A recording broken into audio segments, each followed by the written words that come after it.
To another episode of the Funko Friends podcast. I'm your host, Johnny Funko, with my co-host, Steve Akine. Hi, guys. And today we have... Funko Illuminati. Welcome. Welcome. How's it going? So how are you doing today? Oh, not bad. Just finished work. Had to travel from the kitchen to the living room, so traffic was okay. I just want to say to everybody, happy Mother's Day, whatever you guys are doing with your moms today. I hope you guys enjoy. If your mom's not with you anymore, I hope you think of her fondly. We have a few people in the chat. Let's say hi to them really quickly. Yeah. So we got Baby Ice, I think, is in the chat. Welcome. And Simon Crook. Welcome. Thank you Thank you for joining us today, guys. Yeah. All right. Let's start. Ready to get into it? Let's start to get into it. How did you come up with your YouTube name? Well, actually, it's kind of I won't mention the other channel's name, but there was a collector in this community, especially locally, because I used to be part of the local Facebook group here, and I used to be one of the mods. And this person was a bit of a problem.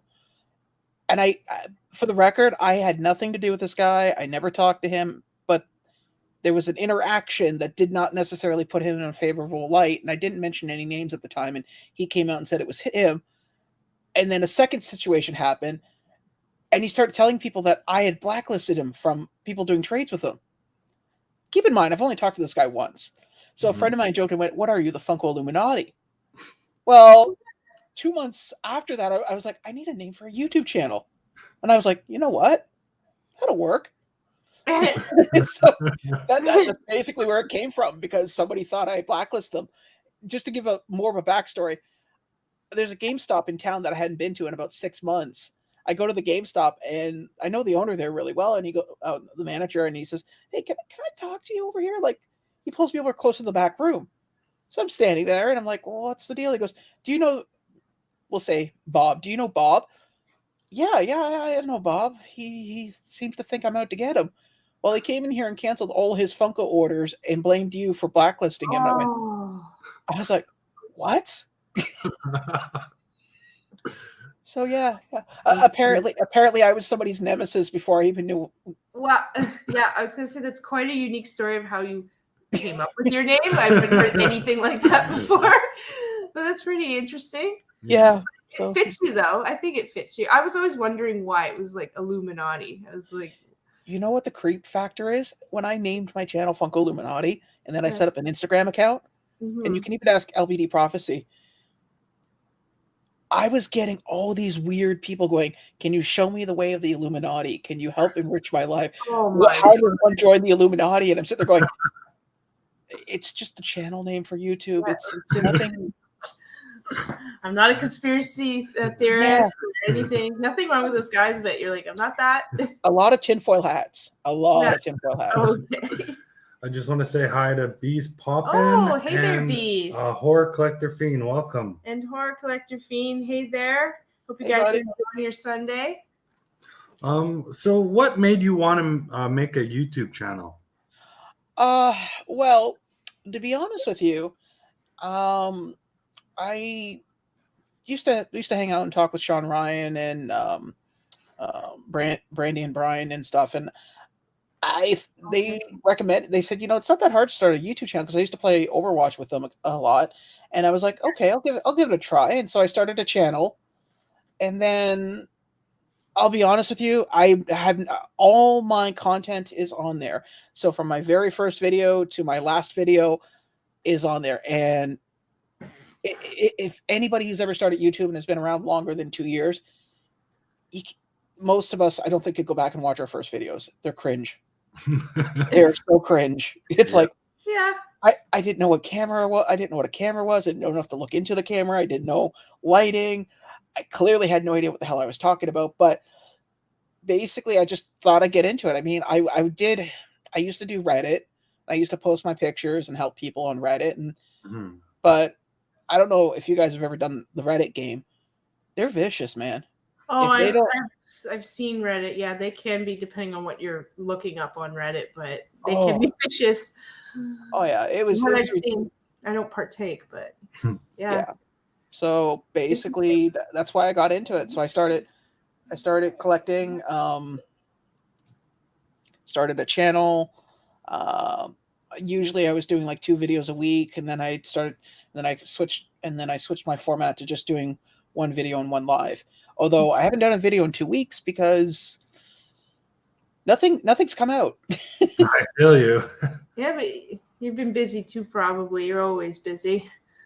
Well, yes and no. I mean, honestly, I would have had a video out this week, but Amazon I had some equipment that was supposed to be delivered, Mm-hmm. and it just didn't arrive on time. So, Okay. Well, just so you know, everybody feels that way about their first videos, being like they're cringe. It's all about the growing process, growing pains, I guess. Oh, for sure. Like when I first started, I didn't know what to talk about. I'm like, here's a Funko. Yeah. All right, next Funko. Here's another Funko. But my first video was at this desk, and I was always sitting at this angle, and you'll see that. And I was kind of like doing this, what they call in television talking head, where I'm square in the frame. I have something off to the side so you can see if I'm going to do graphics and stuff. And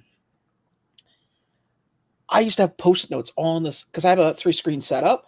I'd have post-it notes for key points to hit. I realized you'll notice with a lot of people when they do videos, they fall back to what we call filler words, uhs, likes. Oh my god, yes. In my first video, if you want to do a drinking game, every time I say take a shot. It's a 5-minute video, and I'm willing to bet you're not going to get to the end. Yeah. She started noticing that in her early videos where she was like, yeah. And you said something about post-it notes on the side. When I did my Sailor Moon video, like one of my first ones was Sailor Moon, post-it notes on the side, like trying not to look to the side, but I always would blank out on what I'm saying. Like it's just so uncomfortable and blanking out. I'm much better now, but I don't know if you can tell in that video, but I was like looking off to the side. Where am I? What I'm trying to say, I used to keep pace with my foot like a metronome, so I wouldn't go faster. I wouldn't, because the problem is when you, like, for instance, when I do a video, I've done a video and then went, oh my god, I completely just fumbled my words, and because I like to do what I call one shots. All my videos are mostly one shots. And if it doesn't work on the first shot, I'll scrap it and do it again. Right. Okay. Yeah. And because here's the thing, editing is fine. Like, I'm good at my graphics. I'm good at my intros. Like all my intros I've done them myself. Right. However, I suck at editing. Like I couldn't. Well, you guys saw. Like you came to the convention. Yeah, I didn't film because I knew there was no way I was going to edit it. Like Patrick, who was there. Patrick is amazing at editing. Oh, yeah. I envy his ability for editing. So that's, Yeah, the funny thing about Patrick is he comes to me for his thumbnail ideas. Like he struggles a little bit with that, and I always help him, like, add this, maybe don't add that, and like other things like that. Yeah, you just give him some helpful pointers here and there. Yeah. If he takes them, he does. If not, then... But just a sec, guys. I just want to say, hey there to Shangy Girl. I hope you're having a wonderful Sunday, guys. And Kenneth, nice to see you again. And Ryan. And Ryan Milky. Yeah. How you doing, my friend? Yeah. But anyway, go ahead there, Illuminati. No. I keep forgetting to look over to the chat. Yeah, Patrick is a great guy. I really like him. And like I said, his editing is amazing. Like, I would kill to have his ability to edit. His flow is kind of like Top Pops, the way he runs things. Very close to Top Pops.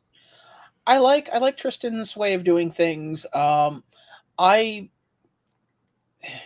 say this with respect because everyone has their own flavor, their own style, their own way of presenting themselves out into the public. Yeah, I like Tristan, but I don't want to copy his his style is. Yeah, basically, I mean, let's speaking from a musician standpoint, everyone has their own flavor. You're never gonna find a metal guy playing, bluegrass. Yeah. You're never gonna find a hip hop artist doing K-pop. It's the same deal with when you do your videos. You want to do your own stuff, but do it in such a way. There's LBD Prophecy. Welcome. Oh, hey there, LBD Prophecy. Yeah, it's a bit of a tongue twister there. Oh, it's okay. Thank you, Ryan. I appreciate that. That's really nice of you. Oh. Oh, and you're killing it with the tank top. Oh, thank you. Okay, so let's move forward. What are some YouTubers you look up to and kind of get inspiration from? To be honest with you, when it comes to inspiration, I know this sounds really conceited, but I won't watch anyone's new videos until I finish my video because I don't want to be accidentally plagiarizing, because we're all influenced by what we like and what we see, whether we realize it or not. So when it comes to my videos, I will watch other people's videos, but after I finish my video, because there have been times where I've watched someone's video and I'll see a certain idea that I love, but I don't want to do it because someone's already done it that week, and now it's going to look like I'm jumping on a bandwagon. And I'm sure let's be honest, I'm sure we can all agree when we come out and see. Well, I'll tell you the YouTubers I personally like watching. Like, obviously, I support locally. Like, I've been watching your stuff. I watch Patrick's. I watch Tristan's. I also watch some friends stateside, like for instance, Silver Hair Wolf when she was still putting stuff out. LBD Prophecy. In fact, speaking of helping people with their thumbnails, I actually do most of his thumbnails in graphics, just because I enjoy doing it. What else? He said you can just call me LBD. Yeah. I would tell you the private nickname I have for him, but LBD. That's for another day. Tristan's another one I like watching. Trying to think of some others off the top of my head. Basically, it's whatever comes across my feed at the time. But like I said, I try to support locally. I do watch other people from stateside. Like for instance, Quick Draw. He's a good friend of mine. I like his stuff because it's different. It's not necessarily always Funko related. Yeah. Your point of view of any subject is unique. I agree. I agree. Not everybody has my opinion, but I like to be unbiased when it comes to when I'm presenting something. And and if someone has a different, and Totally Mitchin. Hey Mitch, how's it going, buddy? Hey there, Totally Mitchin Collectibles. Love the name. Another good friend of mine who's on my comes onto my channel. But yeah, those are it. I mean, those are the people I watch. Now there are other channels I watch that aren't Funko related that I like. Like for instance, oh gosh, I can't remember his name right now. It sounds really weird, but I've been watching these channels on structural engineering. Occasionally, I'll watch videos on editing. Okay. Mostly graphics and editing is what I'll watch right now. Yeah.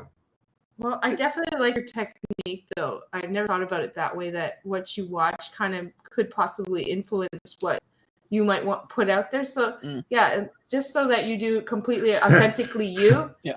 There's a question in the chat for you. What's that one?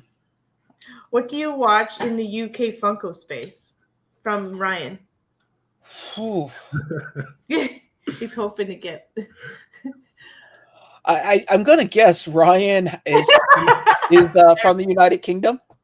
Well, honestly, Ryan, I prefer Coronation Street, Doctor Who, Red Dwarf, Red Bull. Not Red Bull. Iron Brew, Snowballs, Walkers, Shortbread. Things of that nature. Hope that answers your question. But I'll certainly give your channel a boo, mate. But my father was from Coatbridge, Scotland, so there's quite a few British things I enjoy. In fact, the quickest way to my heart is if you can get me Iron Brew, because it is expensive, but it is so damn good. I just want to say hi to Gambin's Gallery. Welcome. How long have you been making YouTube videos for? Well, it'll be 3 years this August. Oh wow. Yeah. Okay. Yeah. My advice to any person who has just started out in YouTube is it is not a race and it's not a marathon.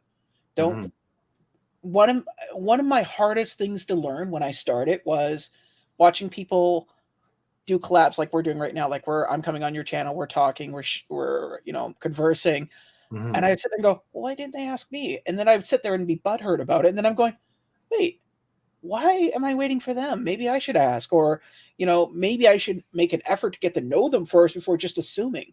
Yeah. Because that's I think the best way to think about it is anybody who does YouTube, whether they realize it or not, we're all egocentric because we're putting ourselves out there. We're showing who we are and what we like, and we're letting people judge us whether we want to be judged or not. Right. The problem is you also have to learn to control that monster and not take it personally when certain groups won't let you, play. That's the hard part. Right. Okay.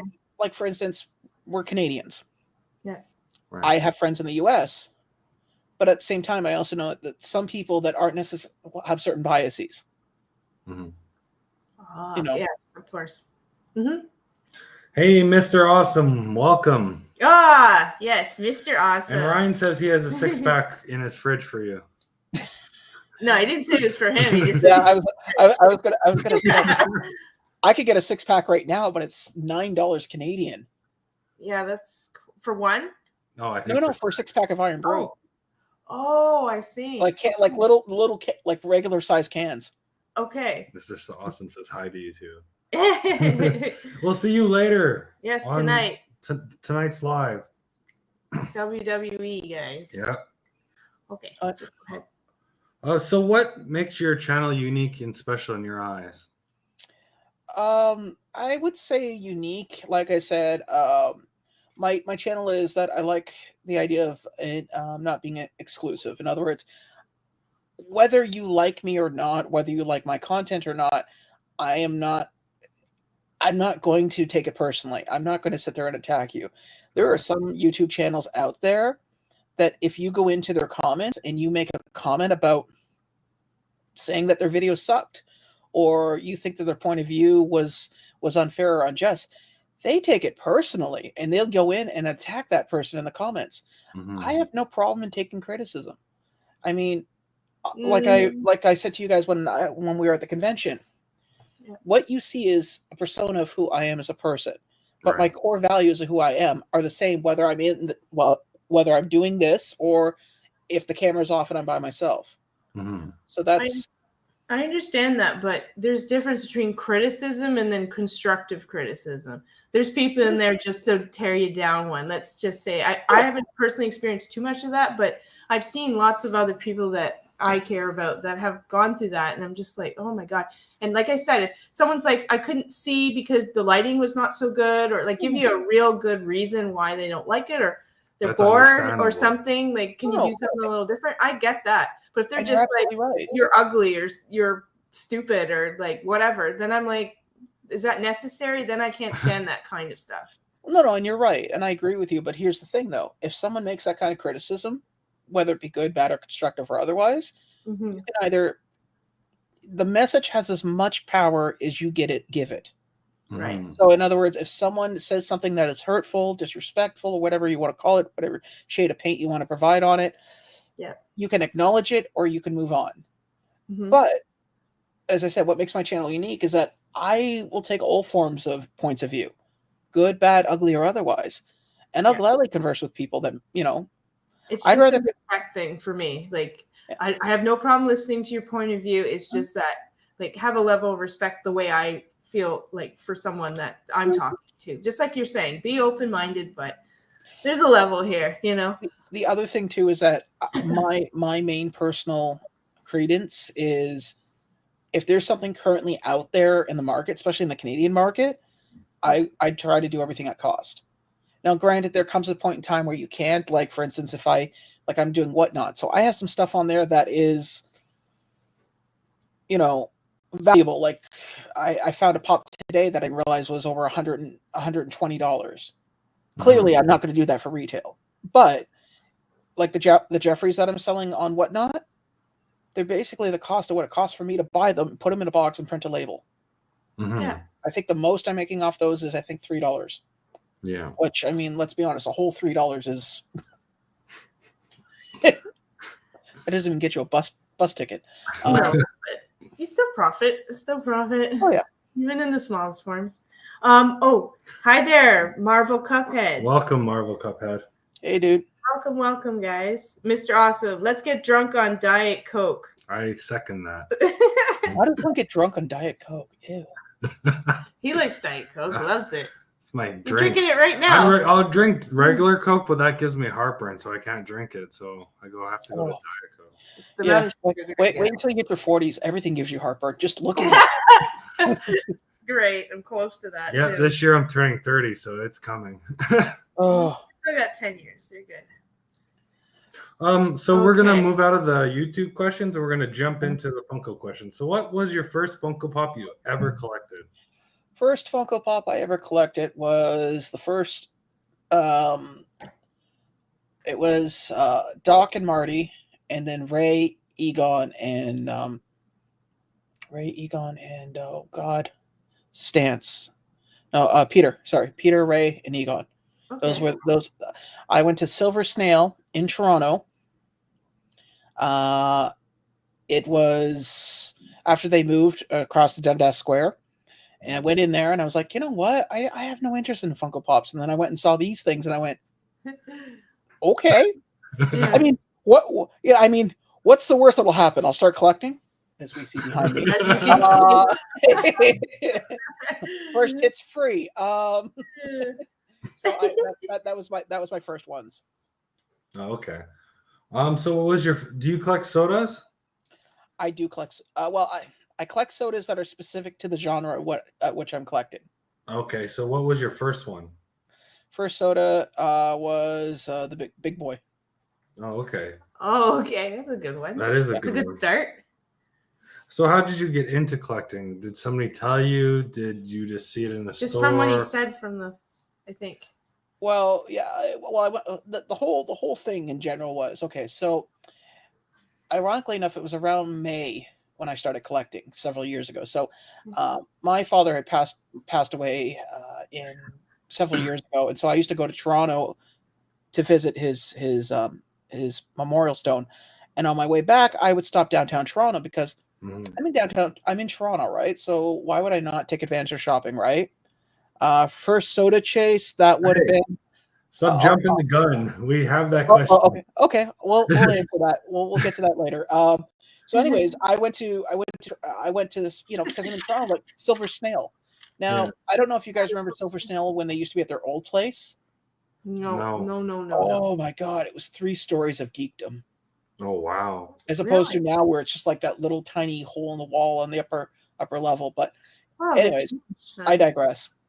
Yeah. I decided to go in there and I looked around. I was like, I'm gonna get these. That's literally it was literally a chance encounter of going into Toronto and just seeing these things here. Okay. So it was just by fluke. Were you always a collector before Funko then? Yes and no. I used to collect books. I worked in a used bookstore for a while, and I used to collect used like older books, first editions. My thing in college, up until I started collecting geekdom, was original D&D books, autographs, and history and mythology mostly. So we're talking like Greek, Roman, Mesopotamian, that's all cool. that. So that's really cool. So least and most valued pop in your collection. Ooh. LBD. Oh, you're so cute. It's okay. That's so sweet. He's like, whoops. That's a word I've never heard. LBD. He'd be a good podcaster too. Most expensive pop I have would be the Hollow Ichio, which I think is about 650 American, so it's probably about seven something Canadian. Hollow Ichio? Yeah. Okay. I could get it if you want, but it's gone up in value considerably. Second most valuable would probably be my Freddy Fallout, which is just here. Interesting side story, and I hope Totally Mitchin is here. Do you guys remember Dean with Baby from? It was a con exclusive. Dean with Baby. Yeah, from Supernatural. Dean with Baby. I didn't see that. No. Okay, it's a shared sticker, but the Hot Topic here mislabeled the pricing on them is $18. It was supposed to be a $40 pop. Yeah, oh, wow. I was gonna say. And now I think it's up to like $200. Oh my god, that's amazing. And every time I mention it, to totally with if Mitch is in there, he proceeds to give me the finger. Oh, he's giving you the finger. I also slightly give you the finger. Hey, in retrospect, I wish I had bought more than just the one. Right. Oh, that's an interesting story. Funko that they have to make. Funko you'd like to see made. See made that they haven't made yet. Sorry. Ooh. Huh. Before you answer that, you didn't say least valued pop. Oh, least value? Yeah. Oh God. Mine's $1. Mine would be what? I have no clue. I think a $3. Or no, maybe. I think $6. I have just under 1,000 now. So that's like least valuable pop. Sad part is I sold I think I know. You have a lot. It'd be the Rick James. I think it's like worth $2 or something. Rick James? Oh, wow. Really? Yeah. Oh. Okay. All right, then Funko Pop you want them to make that they don't have yet. What are you dying to see done? I'm thinking all the shows I watch and what they haven't made yet. And Total Mitchin is here. He's listening. Two boys and their pops, welcome. Yeah, hey there, Eric. Welcome, Eric. They're both single guys, so I mean, I'm not really sure how that would work. So I apologize if I'm pausing so long. I'm just trying to think off the top of my head. That's so good. Do you have a whole bunch of ideas, or just nothing's coming to mind? No, the problem is I'm thinking game wise and stuff like things things that I've played and I like. Honestly, I would like if I had to really pin it down. Damn. You really put me on the spot here, and I can't. I'm looking around my apartment right now. Actually, the one they haven't done is Doc Brown in his cowboy outfit. Oh, from Back to the Future 3. Yeah, like when he had the long gun. Yeah. They've never done any. They've done Marty in his cowboy outfit, but not Doc. Yeah, or his kids, or Clara. That's a decent one. I'd go for that for sure. So is collecting an addiction or a hobby at this point? It was an addiction at one point. I would say it's more of a hobby now because I had to see. Right now, I'm trying to thin my collection out because I was looking at pictures of what my place looked like 3 years ago, and it was more organized and it was less cluttered. Yeah, and so I want to get it back to that point. Right.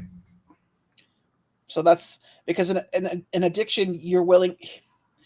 An addiction is when it has a negative effect on your life, and you're making poor choices just so you can get something that you really don't need. Yeah.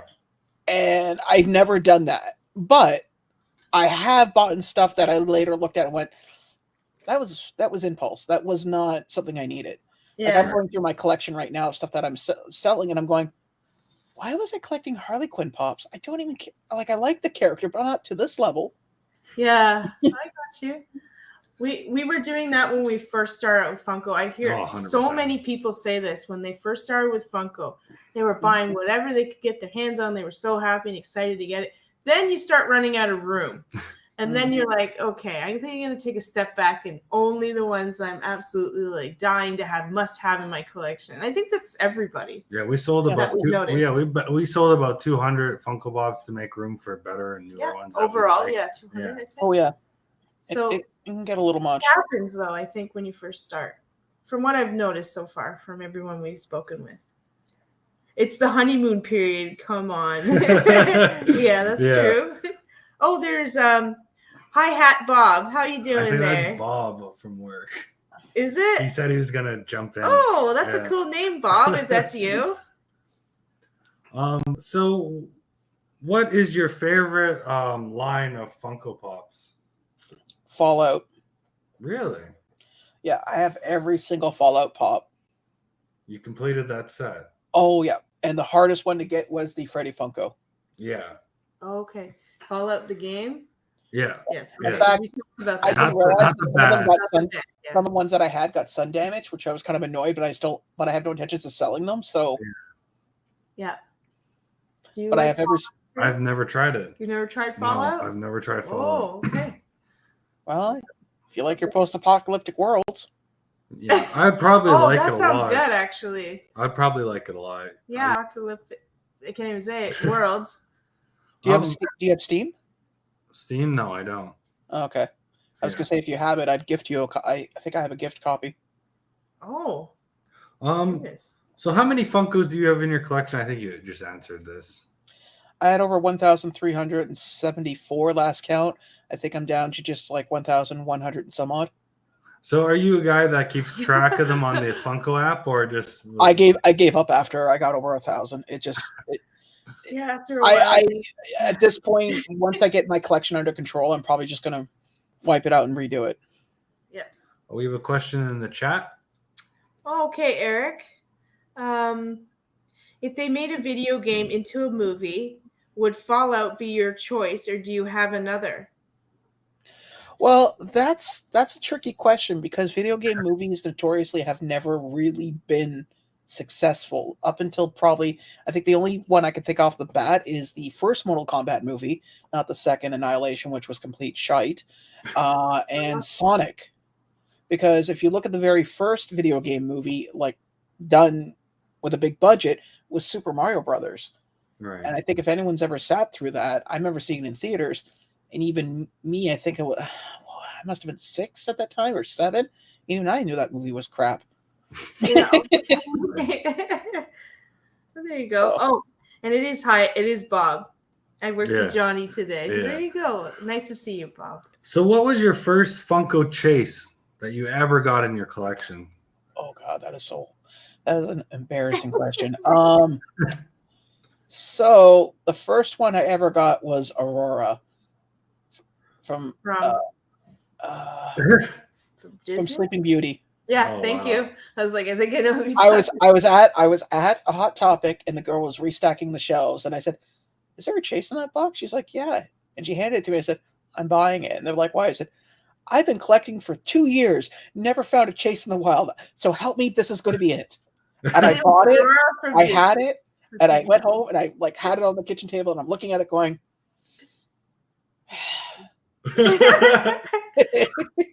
This is not me. This is not. I have no interest in this. And so I kept it for like a week, and then I found somebody who wanted it and gave it to them at cost. Oh, shucks. I would have taken it. Ryan, that didn't come from a game though. Pixels is good too. Ready Player One didn't come from a game per se. Ready Player One was a combination of nostalgia and pop culture. Actually, Pixels was filmed here in Hamilton. Oh wow. Okay. And Ryan, stop rubbing that in my face. I'm one away to complete that set. What do you need right now? What? I need that samurai. It's coming in the mail. I just got it. So he's on it. I am on it. Somebody looked out for me and got it for cheaper than I was. Then you were gonna have to pay for it. So you'll sell me that entire collection for like half value? No. Sorry, that's good. So how many Funko chases do you have in your collection so far right now at this point in time? I honestly have no clue. I would say well over 100. Oh wow. He's got lots though. Like even just from the con we went to, he's got. Yeah. I would he say has what is it, Bradley? King Bradley. Oh, he does. Yeah. I sold that. Well, you were there. I believe you bought one of my pops.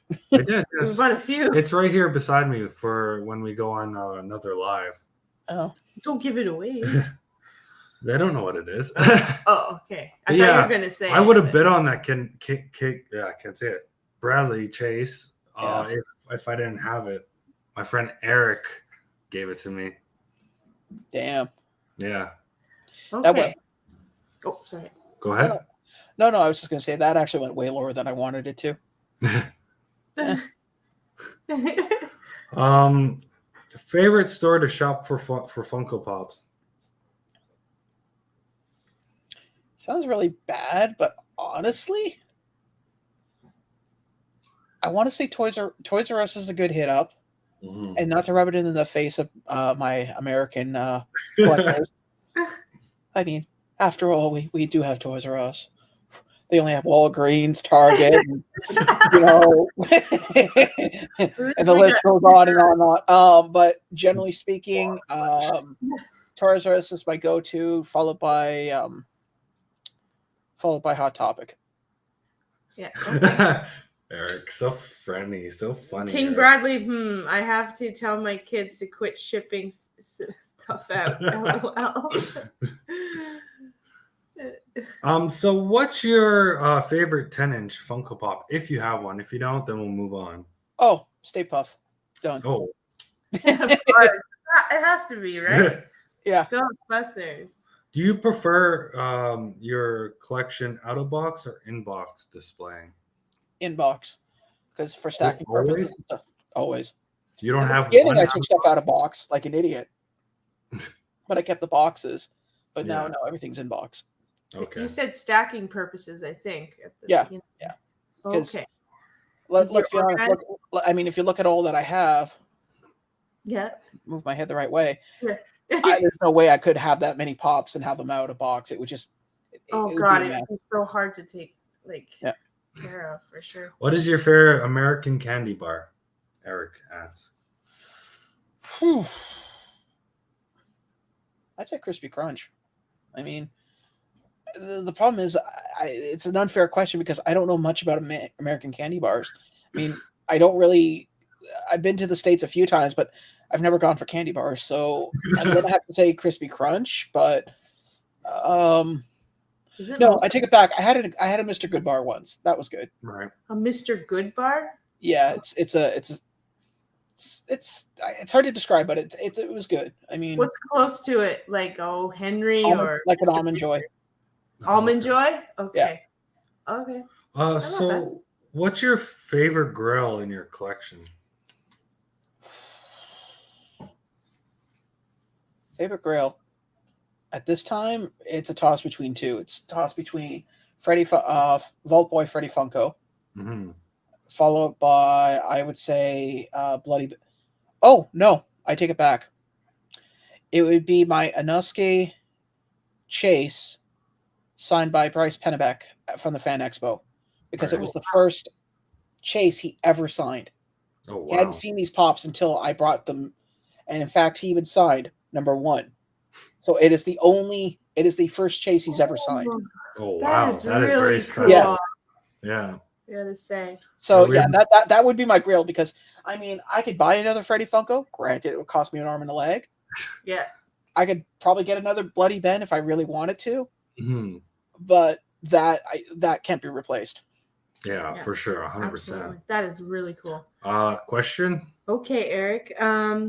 If Sean could bring back any toy from his childhood, what would he pick and why? Well, when I was a kid, we had a house fire, and I had the Ghostbusters helicopter, the Ecto 2, with Egon. No, I have an Egon, but I would probably want that. That would be something I'd like to get back if they ever made it again. Oh my gosh. So what was your favorite con you've gone to? Honestly, it would have to be the Fan Expo in the very, very beginning, because when it was smaller, it was easier to get around. It wasn't as expensive. Yeah.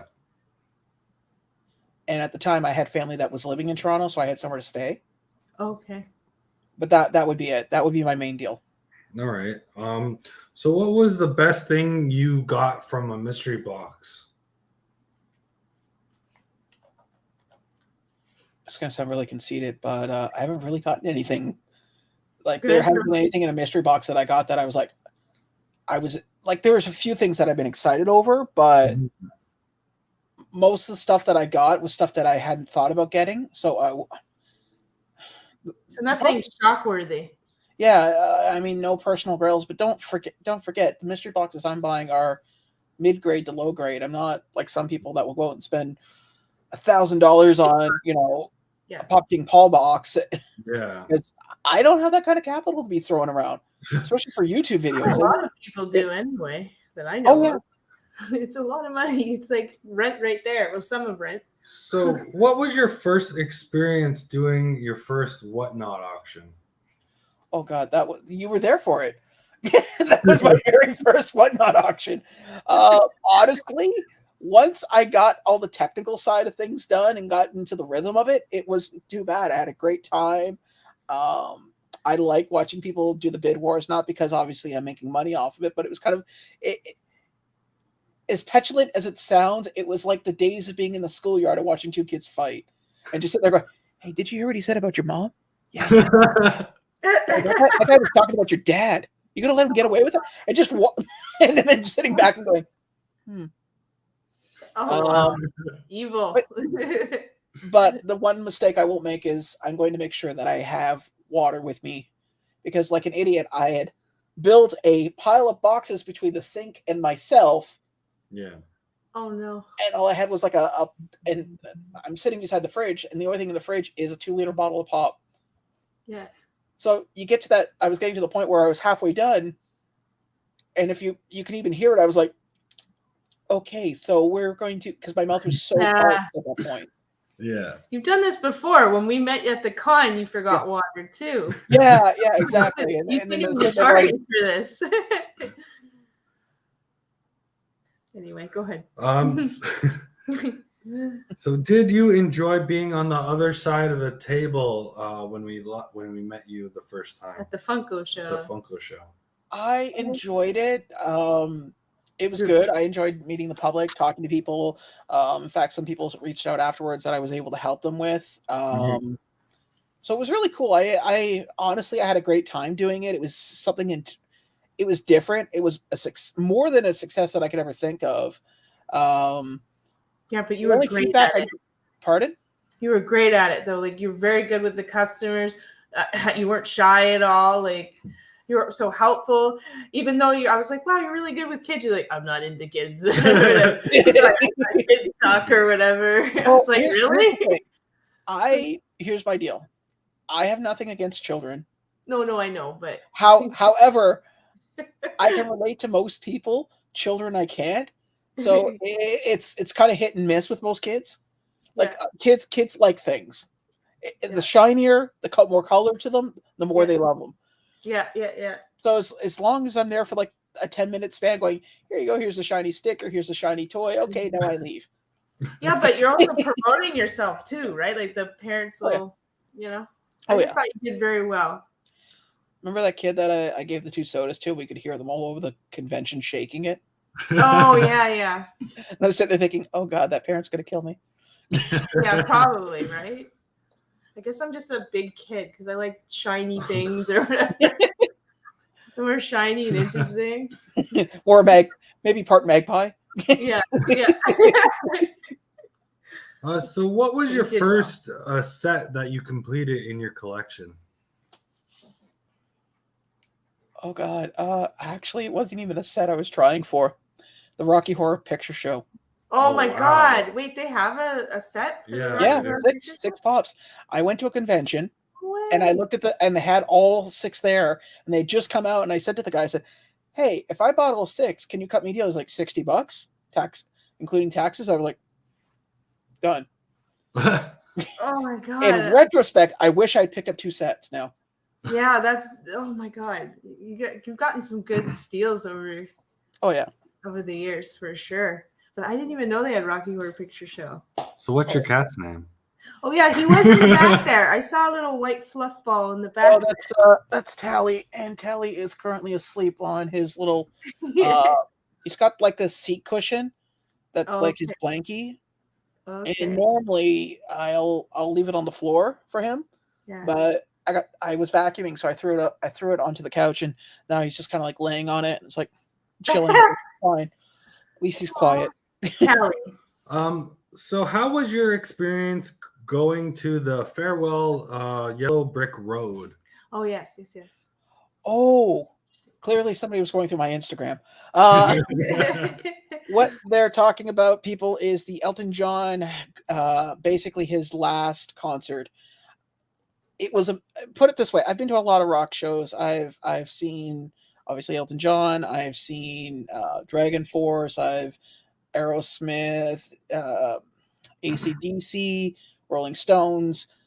That was amazing. I had a great time. Incredible show. Seats were great. Like because we've been. I don't know if you've ever been to the Air Canada Center for any concert. You don't want to be sitting on the floor. We've been to the Air Canada Yeah, Center. we've been there a few times. Yeah, you don't want to be sitting on the floor. You want to be in the. Oh, 100%. Isn't that what the guy who owes me a 1999 Hollow Snarl? Wow. Okay. For the record, I have a bunch of original Pokemon cards, and I have something that Quick Draw wants, and we've all I've asked him for is the Ghostbusters Kenner Firehouse for trade for the Snorlax. Yeah. Okay. And high Quick Draw. Yeah, high Quick Draw. By the way, Quick Draw's favorite Funko Pop is Boba Fett's Starship. Yeah, we know. Yeah, we had one. I think you kind of answered this question, but I'm going to ask it anyway. We noticed you have a Fallout chair. Mm-hmm. Are you a big Fallout fan? Or Clearly. No, I have no idea what we're talking about. What is this Fallout you speak of? I am not familiar with it at all. As I look over at the glass, let's see. I have a Pip-Boy. I have a water bottle. I got most of the little bobbleheads, all the Funko Pops. I got a Nuka Girl poster in the bathroom. Mm-hmm. I got one in the hallway. I got a lithograph somewhere around here. Is your bed sheets as well Fallout? No. Crates and your cups. No. Bed sheets are a Ghostbusters bedspread. Okay. All right. Okay. Our last question before we get into another segment. I notice you collect Supernatural Funko Pops. Are you close to completing that set? No. There's a few grails in there that are really expensive. Yeah. I have a majority of them. I have some of the harder ones, but I don't have all the. What's your favorite Fallout mines in New Vegas?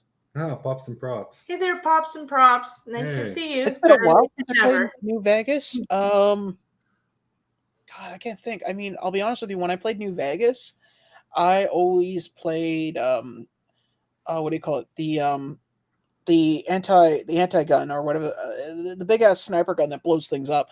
That's what I played as. But I haven't touched that game, that particular version of Fallout, and it's probably about due for a playthrough again. Oh, okay. Yeah, so I have 4. I have Sam, Dean, Crowley, and I have Castiel. That's I have for now. I'm waiting to get more when they go. Wasn't it maybe down. The one that you were looking for? The hardest one was it was Dean and Carr or something, or Sam and Carr. Okay. Oh yeah. I have. Well, there's Dean with the car, then there's Sam, and then there's the chase. I have all 3. Oh wow. Yeah. All right, we're jumping into the segment D's T's. So D's trivia. Are you ready to put your thinking cap on? I think he's gonna nail them all. I just have a feeling he's very good with details of like dates and times and all that stuff. Oh, you have a lot. You might be wrong on that, but we'll give it a try. Let's test this out. Let's see. Okay. Well, it's gonna be on Ghostbusters, so that's basically. I think I might have seen the movie. Yeah, maybe once. Don't know what you're talking about. Anyways, go on.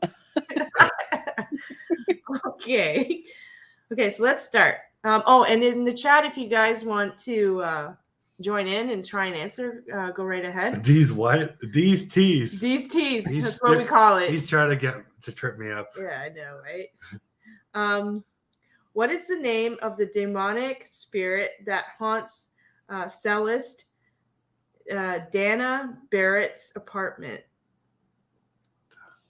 That would be Zool. Yes, Zool is right. Correct. Off to a great start. Quick draw, stop.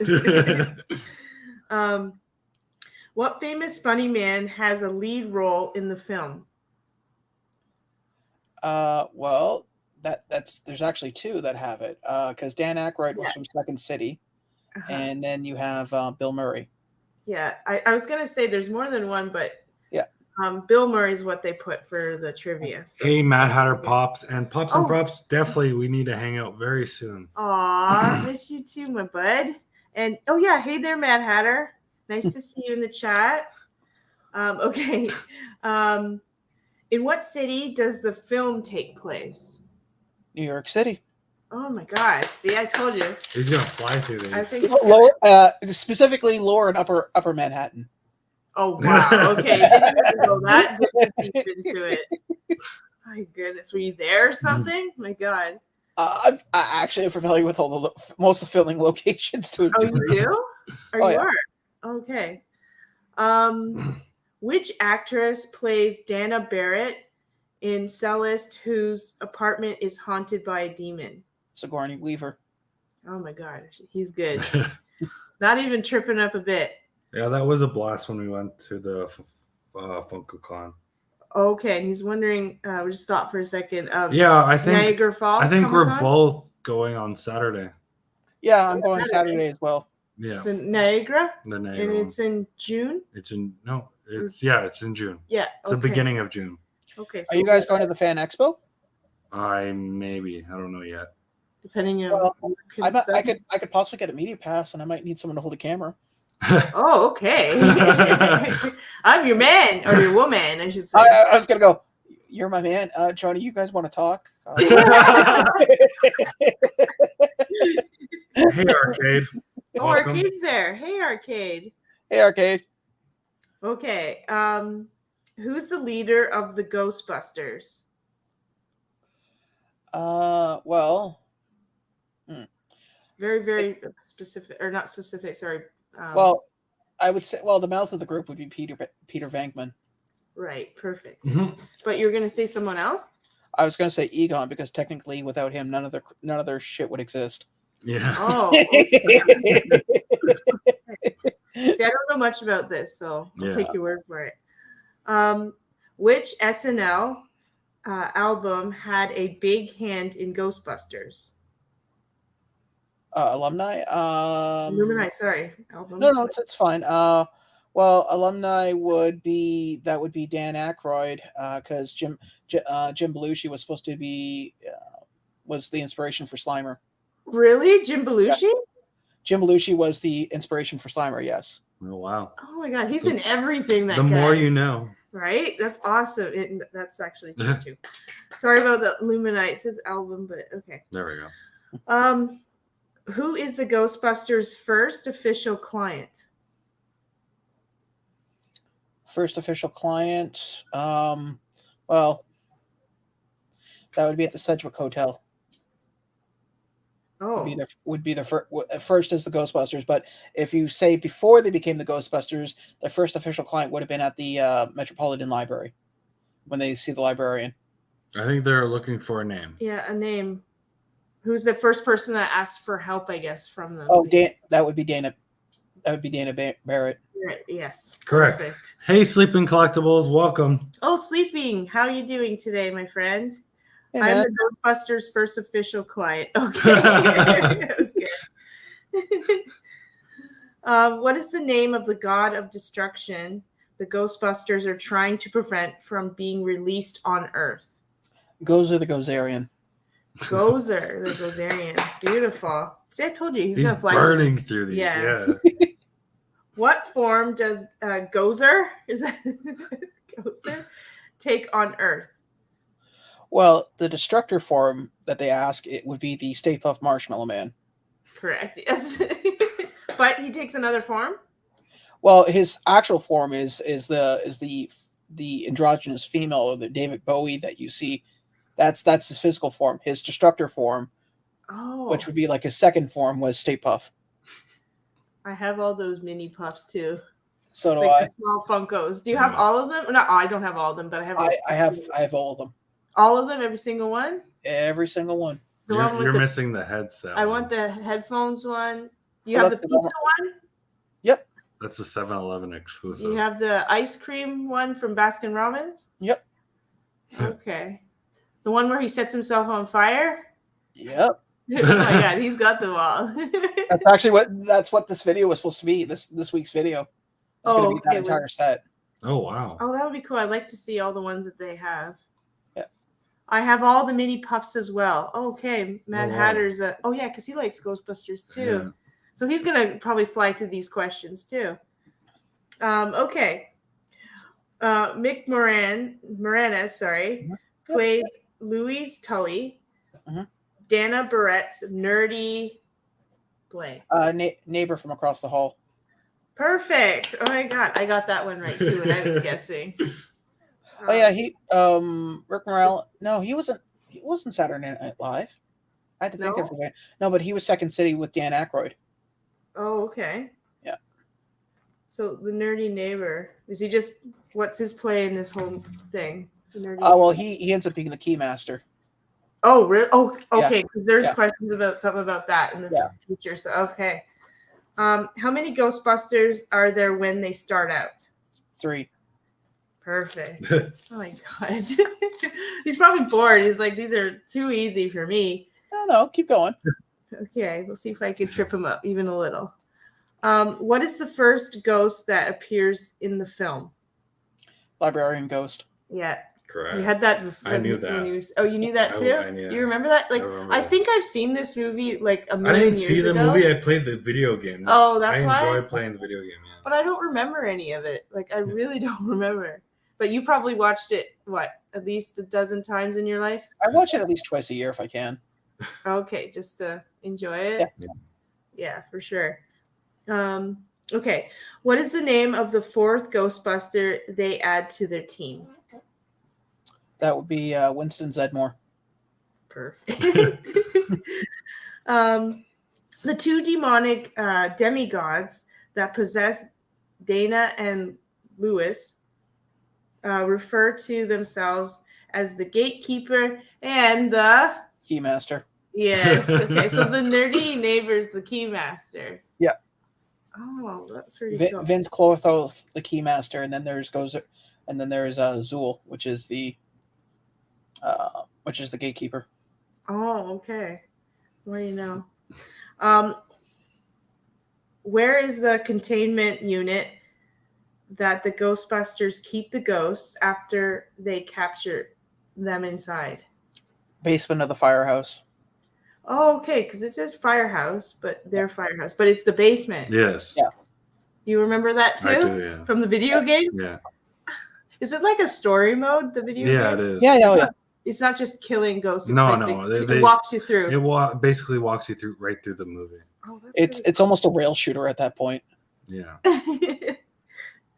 Okay. What was designed as a gateway to summon Gonzer? The gateway to summon Gozer. That would be that'd be the roof of the Dana Barrett's apartment. Yeah, it says Dana's apartment building. Yeah. Oh, the roof? Yeah, the roof. So what, like a swirly gateway thing going on here or something like that? No. It was before the early 2000s where everyone had a portal in the sky. It was actually literally a gateway. Like it looked like a painting, and then the painting. Cool. Yeah. Okay, yeah, I get that now. Okay. Do the Ghostbusters stop Gonzer? God, what's his name again? Gozer. From entering our world? Sorry, what was the question? Do they stop him? Yeah, do they stop him from entering? Well, he briefly enters until they cross the streams and send him back, basically. Okay, so he does come through, though. Yeah, briefly. So they don't stop him. He apparently gets through. Yeah. but briefly. Yeah. Okay, because it just says no here, so I'm learning as I'm going along. No. He comes in, bats him around a few times, and then they're like, okay, that's it. We're done here. Oh, okay. What do the Ghostbusters use to fight and capture ghosts? That would be the proton wands. Well, the neutrino wand and the proton pack. Proton packs, yeah. What exactly is that? Are you well, the proton pack is what's on their back, and the thing they're holding in their hands is called the neutrino wand. Oh, okay. Yeah. I'm gonna have to go back and watch. During the film, the Ghostbusters get something happens to them.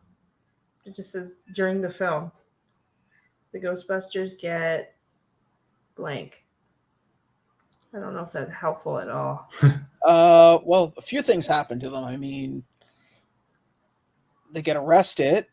That's the actual answer. You got it right. Oh, okay.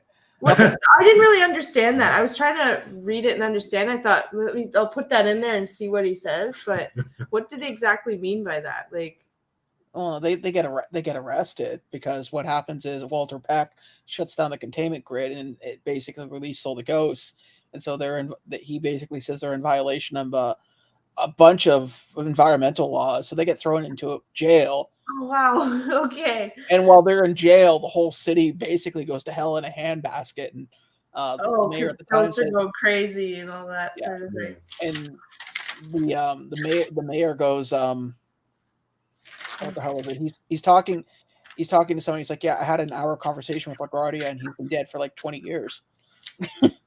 Okay. Wow, he got them all right. Yeah. Awesome. Congrats. Very good job. I love that. Now we're moving on to our next segment. It's rando questions. So this is just going to be really rando. Yeah. Okay. A fun time. It says, hi hat Bob D is amazed. I am amazed. That's really good. I got to say. And again, I've forgotten all about Ghostbusters. Okay, so randos. What's this? Mad Hatter pulled a couple chase sodas and possibly a Zard on today's shenanigans. Oh, I'm going to have to go back and watch it out or watch out for it. Yeah. A little bit later, my friend. All right. Okay, so in 100 years, what will people be nostalgic for? Clean air. Clean air? Going down a bad path. Yeah. It was quite dark. Remember when we could go outside and not burn up and breathe air? Good times. Good times. Remember snow? Remember Arctic? Oh my god. Remember snow? Oh my god. It's dark but kind of funny. Okay. If marshmallows had an alternate name, what would it be? Okay, got to be PC. First of all, have an alternative name. What would it be? I want to say Sugar Puff. Sugar Puff? Yeah, I like that. That makes a lot of sense. Yeah. Sugar Puff. It's pretty simple and to the point. I wonder why they came up with marshmallow. Well, oh my god, that was probably the only clean one that he had in his head. Yeah, I know. Yeah, actually, it was. I had about 3 off the top. I was like, no. Squishy sugar. By the way, that's Mitch's. Pillow munchers. Yeah. There you go. They look like pillows. Well, Squishy Sugar was Mitch's rap name back in the 80s. Really? That's cool. Okay.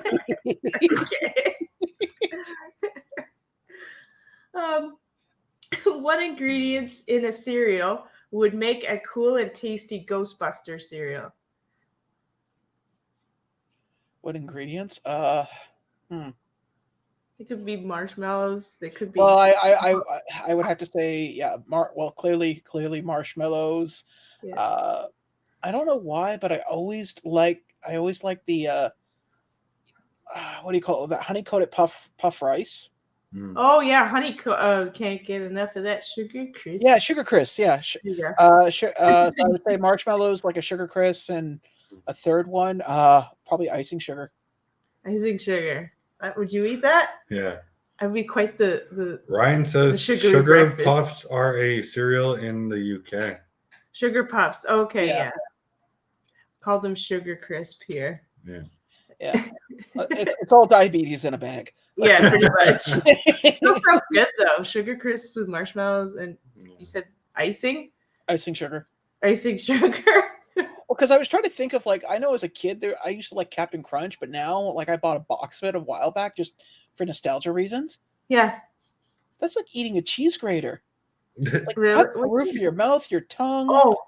Oh, okay. Yeah. I thought you were gonna say like eating whenever I have like a nostalgic feeling, I want to pick up like a sugar cereal. I'll have like half a bowl. I'm like, holy crap, this is full of sugar. Yeah. I must have loved it as a kid, you know what I mean? But now I'm like, Pop-Tarts are that way for me. What? Pop-Tarts.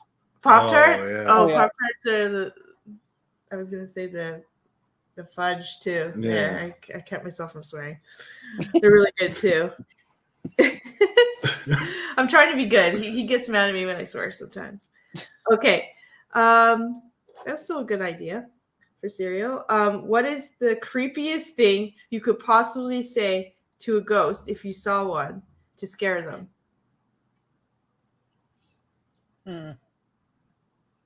If you know the life I live, do you really think you could scare me?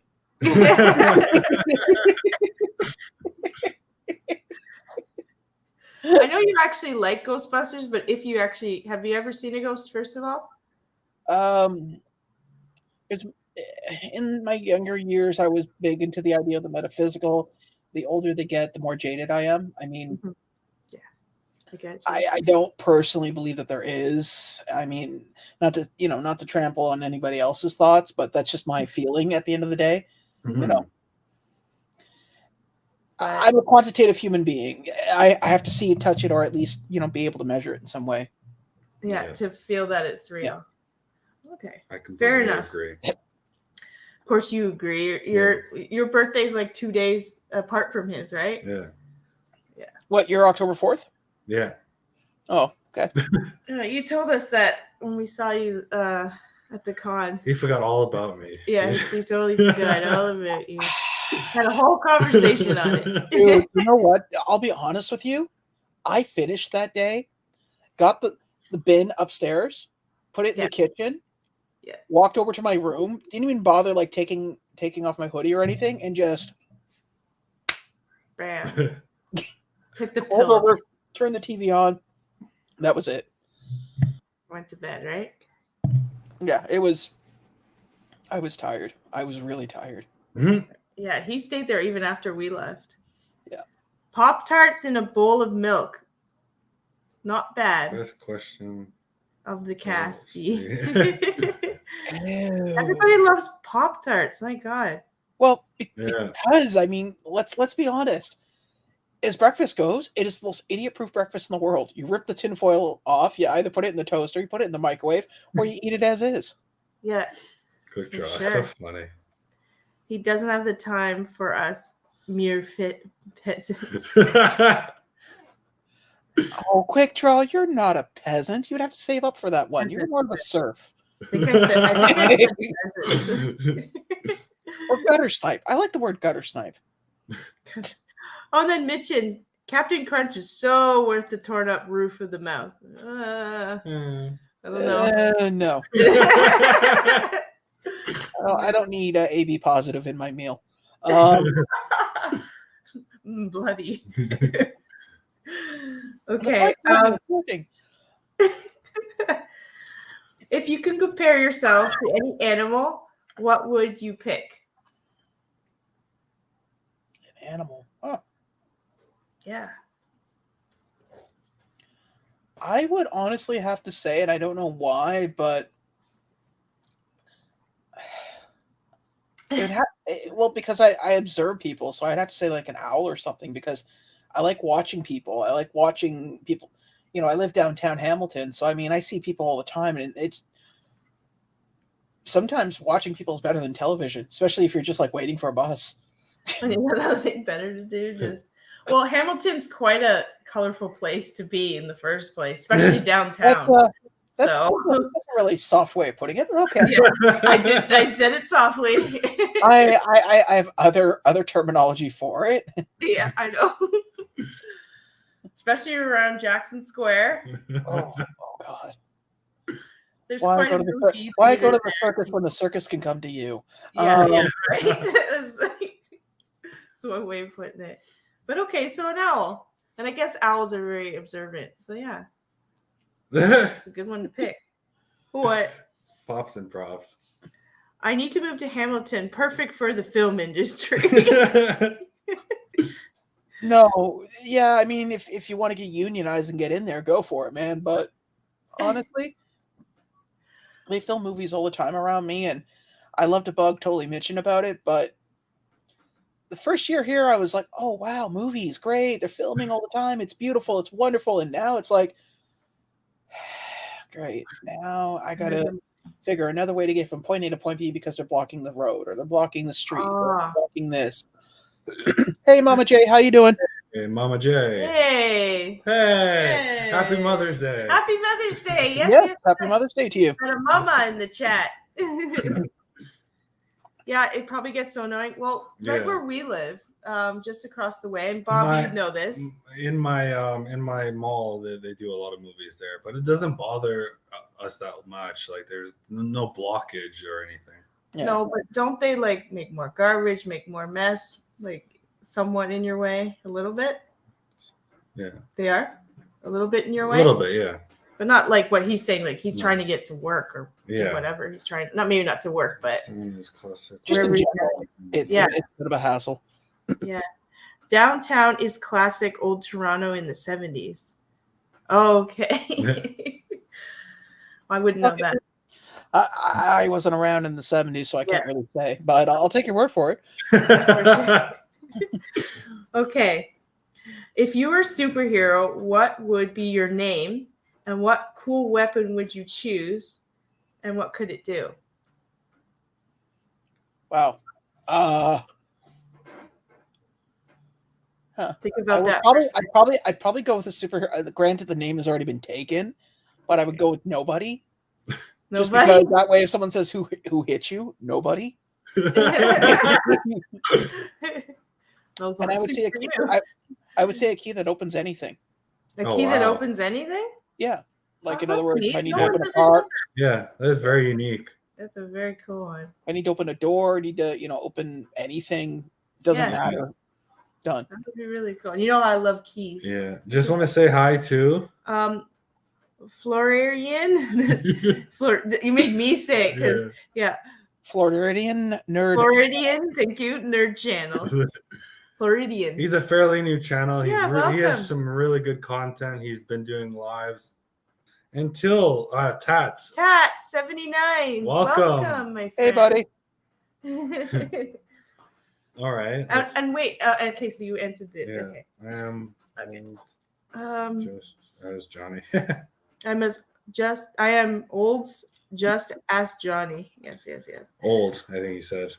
What was God like, Bob? Mama J. Sean's mom named him after the first concert I went to in 1977. Yes, we'll leave it at that. Thank you, Mama J. You're not going to share a little about that? Let's just say my mother has a thing for music, and I'm named after a musician that she happened to like. I was so close to getting named after a magician. I can't say the word. Musician, yes. Mm-hmm. Stevie Ray Vaughan. Oh, musician. I thought you said musician like as in magic. I was like, I can't say that word properly. No, I was going to say, I can't see you as Kreskin. That would just be weird. I was going to be Chris Angel. Chris Angel? Yeah. I don't think he would have been a child. Crush. I don't think you would have been a child when he was practicing. I think you two are about the same age. Also, he doesn't really do magic. No, he's 50. Chris Angel's like 50. You call me 50? Oh my God. Do I look that bad? He's quite older than you think. Yeah. Oh, I didn't know. I don't consider him magic. I consider him more. He's more of an entertainer. Yeah. Well, I was going to say mentalist. Oh, mentalist. Yeah. Hey, Nadia. Sure. I can see that. Nadia, aka Little Monster. So yeah, can you see him as a Stevie Ray though? I can't. Maybe Stevie Nicks. Oh God.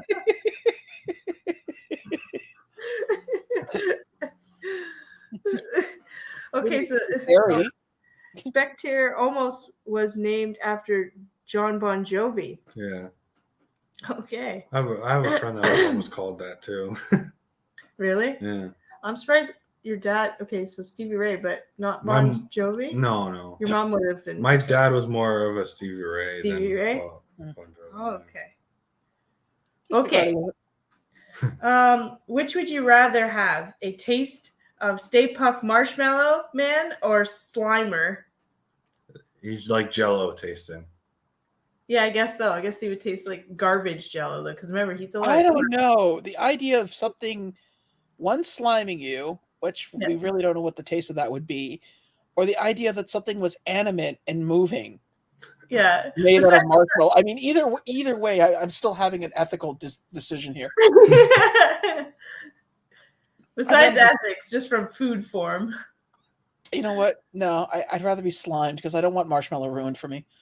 You're like, hey, we're gonna roast marshmallows. No, I'm good. I'm just gonna sit in the fetal position here and just rock back and forth. I'm good. I'd rather be slimed like that. A lot of people like Slimer, actually. Yeah. He's a pretty strong character in the show too, right? Even if you haven't watched it, everybody knows that character. Okay, what famous person, man and woman, would you like to take to lunch?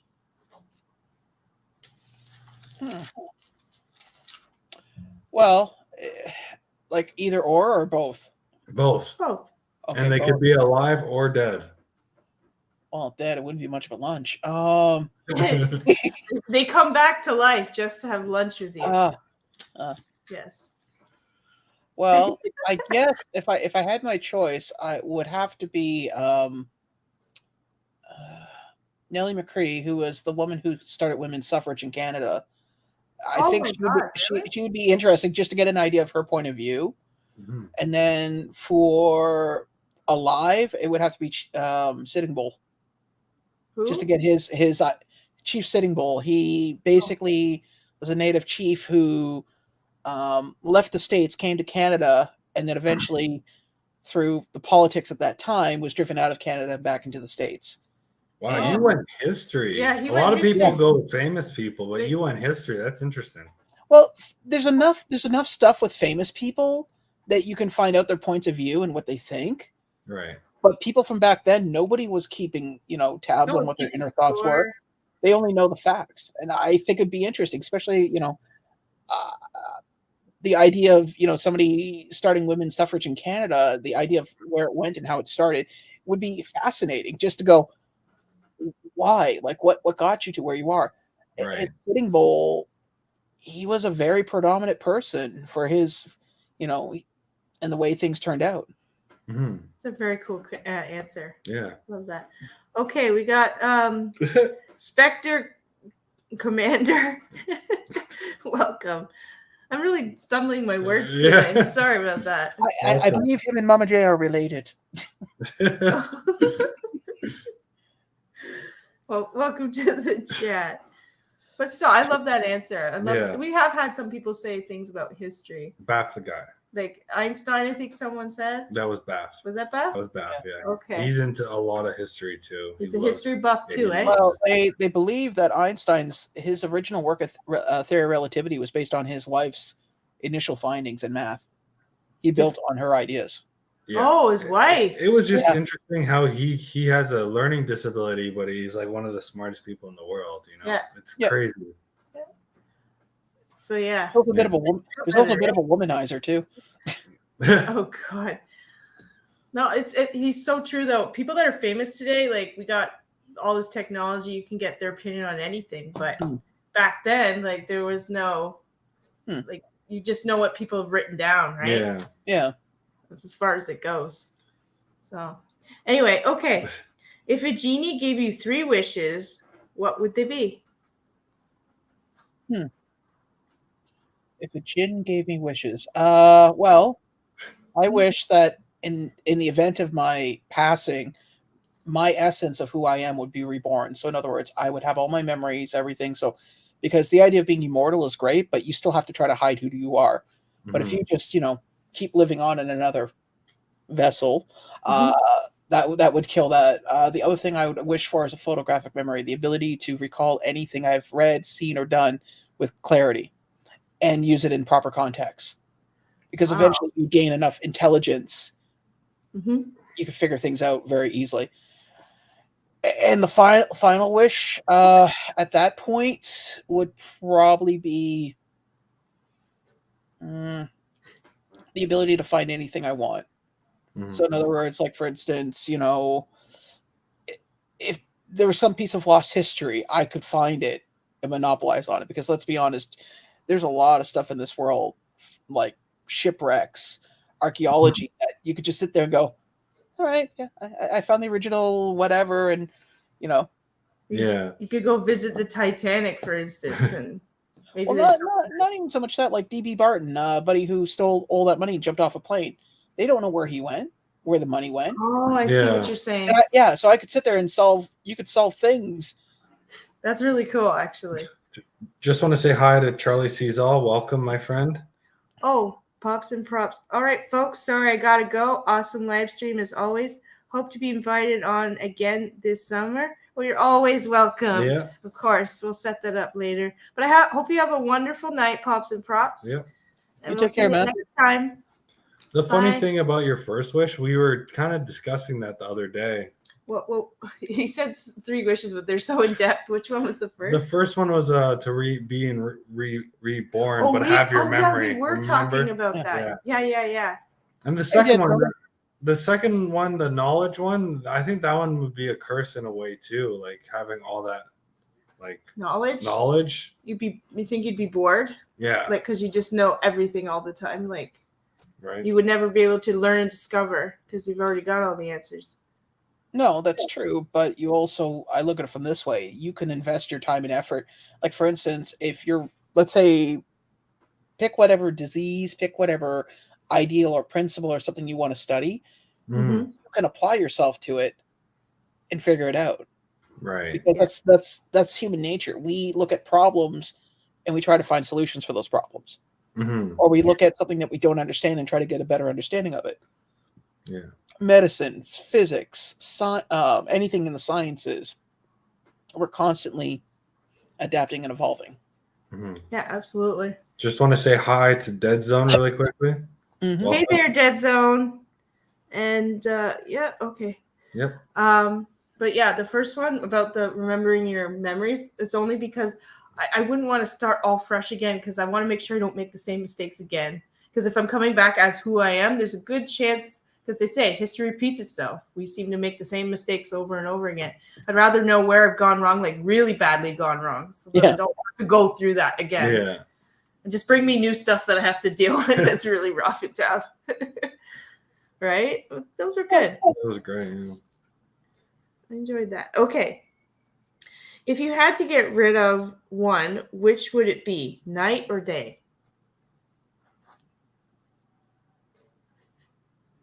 Oh boy. Yeah. It's a little tough. I had a hard run with this one. I mean, I get a lot of the stuff that I need to get done during the day, and I do a lot of the stuff that I want to do at night. So it's kind of a duality. I would say I'd get rid of the night because at the end of the day, ironically enough, you need light. You need light to survive. I mean, people that don't get sunlight go crazy after a while. I think that's true. You need your vitamin D for sure. But I mean, there's lots of people that are night owls. Yeah. Yeah. Well, I used to work at a job. I'd be done at 3 a.m, and I knew people that worked on that shift for a better part of a decade, and they weren't necessarily playing with a full deck. Really? Oh, yeah. Yeah, they were the kind of people you didn't want handling flammable things, anything with an edge. Okay. Yeah. Well, let's just say there's no repercussions of like night or day. Yeah, night or day. Besides vitamin D and all that stuff. I'd rather just stick to the day. I'd like to be able to see what's in front of my face. No, I got you. I agree. Okay. Favorite food? That would be lasagna. Lasagna? Are you Garfield? I was gonna say, are you Garfield? Well, here's the thing. I had 3 Mondays working teeth removed, I had 3 wisdom teeth removed, and I couldn't eat solid food for like 2 weeks. Right. Oh my god. So you know those microwavable lasagnas? Yes. Oh, Those things were like a staple for like the first week because you didn't have to chew them. Yeah. You know. Mm-hmm. Oh, did you get okay? So you got 3 removed at the same time? Yeah. Oh wow. Oh, so that's why you love lasagna? I would be like traumatized from that. I'd be like, never again do I want to eat. Oh, I actually enjoyed it because I had a nice little system for like 2 weeks. I go to class, like I was in college. I go to class, get my courses done, like get done. I come home, I throw one of those lasagnas in the oven, and then by the time I was finished getting done whatever project or homework I needed to get done, it was done. Like it was done cooking. Yeah. And then I would, because I would download TV shows to watch, and I'd sit down and I'd eat, because I cut it in half and eat that half for dinner, and the other half I'd take for lunch the next day at school. Right. So nice simple system. Yeah. I thought it was because you were in college, and most of the time you just want a quick. No. Ideal college food is anything you can cook in throw in a like a brownie tray into an oven, and then throw it on a plate, like nuggets, sausage rolls, anything that's very quick and easy. Yeah. Right. Fork friendly. Okay. Food you dislike. Eggs. Eggs? Yeah, like I hate eggs by themselves, like scrambled eggs, poached eggs sunny side up, eggs. Just I don't like the taste. Eggs at all? Yeah. Like, I'll eat eggs like if they're mixed with something, like in a cake or something, or in bread. But just eggs by themselves, I cannot stand. Don't take him for breakfast. Well, I guess you'd eat bacon or something else. Maybe. Yeah, it's awkward. My cousin has a farm and they have chickens, so their breakfast is always egg focused. Yeah. What are you gonna have for breakfast? I guess an orange and some toast. Yeah. Bobby with the jokes. Vitamin D. I thought it was C. Then I loved the wrong girl. It's a little inside joke. There's a girl at work. Yeah. Right? Okay. I just thought he was talking about his trip to the Philippines. God. Bad. Okay. What would be the coolest animal to scale up to the size of a horse?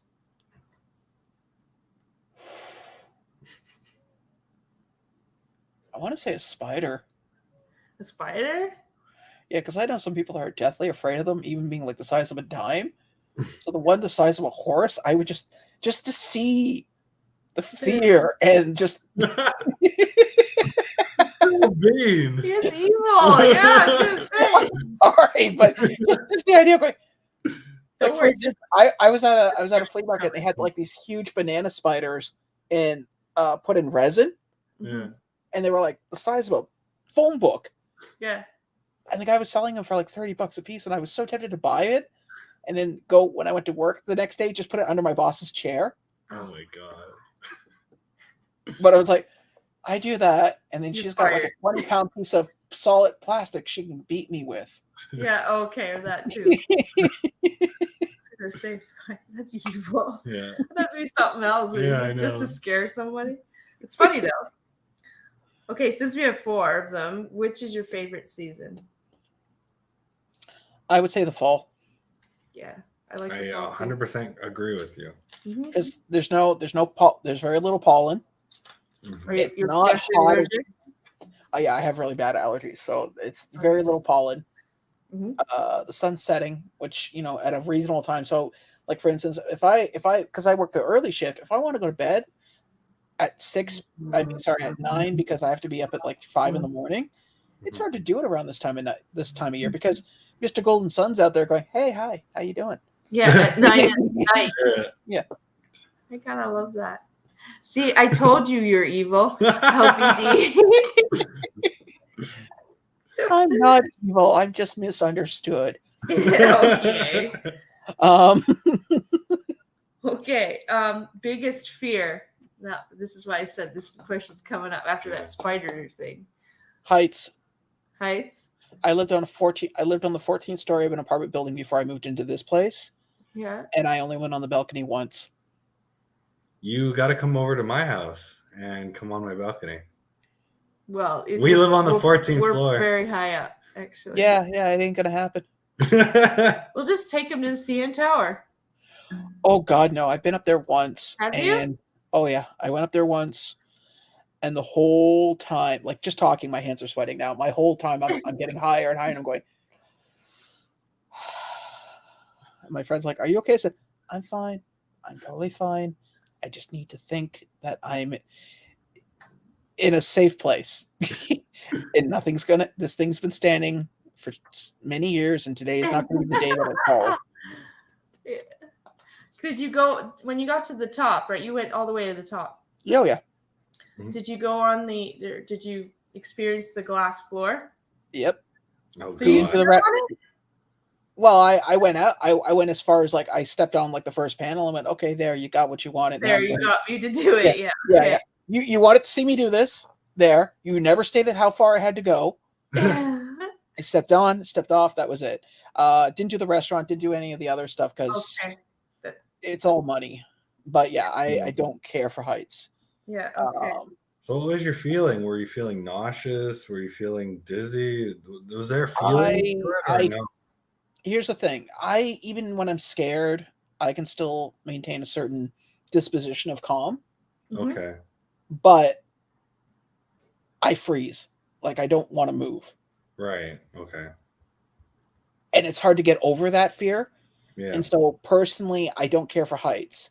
Now, I don't mind putting myself in that position. Like I don't mind roller coaster stuff. Like I put it this way: if I had to go somewhere high up, like on a roof or something, just because I could do it, but the entire time I would have to keep reassessing in my head. Yeah, keep reassessing in my head that I'm fine. Yeah. When I went to the CN Tower and we were walking on the glass floor, there were kids like stomping on it. Like clearly it's not going to break, but still, like that was kind of creepy. I was like, you know. But we got something here, and your balcony is glass. Oh yeah. Actually, the balcony is glass now. The railing. The railing part is all glass now. Oh well, that's for. That sounds very, very. I'm very happy for you. All right. Okay. Okay. So we're winding down now. So best quality about yourself. Oh, I'm humble. No. I actually worked with somebody who said that. She's like, I'm very humble, and we're trying to be really. It's like, no, I don't think you understand what the meaning of humility is. Someone that has to say I'm humble clearly is not. Yeah. Here's the definition. Go and read it, and you come back. My best quality. I will give anybody the time of day. Doesn't matter who you are, what you've done. I will give somebody the time of day any time. Like if anybody reaches out to me on Instagram, as long as it's not one of those people who's like, hi, I can boost up your ratings. And then some random person messages me, I have no problem in giving them, putting a few minutes aside and talking to them. Right. It's awesome. So what are your future plans for your channel, and do you have any up and coming plans up and coming things that you want to promote? Any announcements? Or anything you want to? Currently right now I got a whatnot happening this Thursday at 7 p.m. like my last one. That's going to be that'll be taking place at 7 p.m. Eastern Standard Time. I just finished scanning everything prior to coming on today, so that the live is there, but there's no video or anything set up for it. I'm probably going to finish that later tonight. I'll have hopefully my video that I've been meaning to put up for the past 2 weeks will finally get done. I was gonna say I'm waiting for that one. So that'll be out. Videos are going to be a little slow right now. You're waiting for the camera stuff, right? Quick draw. Yeah, when he'll get back to you in a month though. Jesus, quick draw. My God, man, you are needy. This is why we broke up. It wasn't going to work out. But yeah, that's basically my goals right now. Just the problem is the way my job is right now and just things in general, it's kind of hard. Like I try to pour into my channel, but at the same time, life. Finding the balance. Yeah. Particularly. And like I said, my major goal right now is just I need to shrink my collection down to something more manageable. Right. Could take some time. So our last question before we end it is, do you have any questions for us? Yeah, actually in general. So obviously you guys do like your channel and stuff like that. How, like, when you start collecting, now you guys collect as a couple, or do you specifically keep your stuff and her stuff separate? Yeah, we basically keep our stuff separate. Like I have my area and then she has her own Kidding? You area. would share with me? We're already fighting over a few that are hopefully going to come out eventually. I want her eventually to get rid of her collection so I can take over. Yeah. Well, no. I'm wondering because I'll be honest with you. There have been other couple channels, and then when they've split, it's interesting. Really? What do you mean? Come on.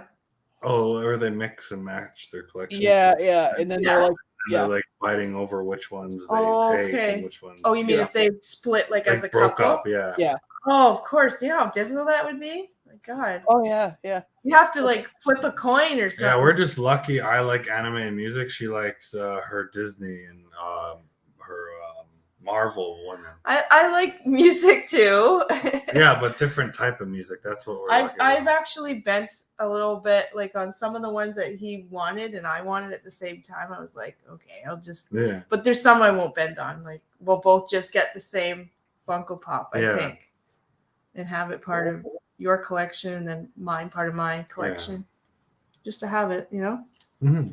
No, I mean that's good. I it's realistic, right? It's not like we're breaking up, but yeah, I like to have my set and he likes to have his. Oh yeah, like I said, that's always been something I've always wondered when two people live together and they collect. Where do you draw the line, or do you conglomerate?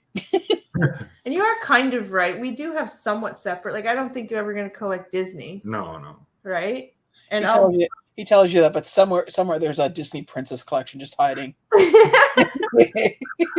I got my own locker that I pay for monthly. That I have all my. Is that why you spend so much time at work? Disney collection. You're just hugging it at work. Yay! Disney princesses. It's like that scene from what do you call it? Spaceballs. I told you to knock on my door. Sorry, sir, I didn't see you playing with your dolls. Just want to say hi to. Yeah, we're just gonna say hi to Air Pop Control. Sorry, having a laugh here. It kind of came a little late. Yeah, but if you want to go back and watch, you can. Yeah, he'll be on the show 3 episodes. Yes, 3 episodes away. Yeah, 3 episodes away. Hope you're excited. Yeah. Oh, nice. Yeah. Do you have any other follow-up questions? No, that's pretty well it. I mean, we had a good talk at the convention. Yeah, we were talking the whole time. Yeah. I mean, I can't wait. They're going to be doing another one in the fall. So, although I don't think I'm going to get 2 tables like I did last time, because I clearly overestimate. You know what the funny part was? Yeah. It's the guy that was beside us that had the wall. Oh, that guy. Yeah. Okay. Yeah. Yeah. Mr. A girl Social. on one side and a guy on the other. Yeah. The girl I talked to her. She was nice afterward, right? But that guy, man, he was kind of. Well, no, like he moved for me a few times when I walked by him and I said thank you, and he didn't even look up and say anything. And when he kept looking in his own world, I guess. Yeah, he also wouldn't budge on his prices. That irritated me. Like I wanted the Parks and Rec 2-pack, and he was like, "No, $40." I'm like, "Can you drop it a little lower?" Like, 30, yeah, but that 2-pack is available at Toys R Us right now. What? I told you that. I told you. Like right now, if you go there, it should still be on their site. Yeah, but the thing is, I want the original sticker. I don't want no like special edition. You know, I like the stickers. You know. Yeah, like I can do that too. I got the pink. I can do that too. Sorry, I do not want the special sticker. I'd rather have the stickers irrelevant. Yeah. I mean, don't get me wrong, stickers meant a lot for me in grade 4, but I mean now. You can have what you like. What you like, you like. Thanks, Bobby. Oh, Snickers snob. I am a Snickers snob. Sorry. It's okay. LBD is getting out of collecting Funko Pops. Okay. Ryan, absolutely love this podcast. Episode 1 of my top 3 you've done. Been great listening to Illuminati and you both. I'd love to come back on in the summer too. Oh my goodness, we have repeats. We'd love to have you guys. Yeah, we'll probably do a special for our comeback, our 50th podcast. When we come back, it'll be our 50th episode. So we'll have everybody on to say something or do something. Okay, I'll make sure I'm in the back alley. You know, just covered in gin bottles. Somebody. LBD. He's lying. He's lying. Yeah. You can just call him LBG. It's cool. All right, guys, this has been another episode of the Funko Friends podcast. Thank you guys for tuning in. Thank you for being on the show. Well, thank you for having me. I appreciate it. I hope you had some fun. I hope I hope you guys had some fun. Yeah. I hope you guys all have a lovely Mother's Day, whatever you guys are doing. And cheers to all the mothers out there. Yep. Where would we be without you? Right? All right. Oh, there goes your phone. Speaking of the devil, Mom's calling there's me. All right, so take care, everybody. All right, mad love and take care, guys. Take care.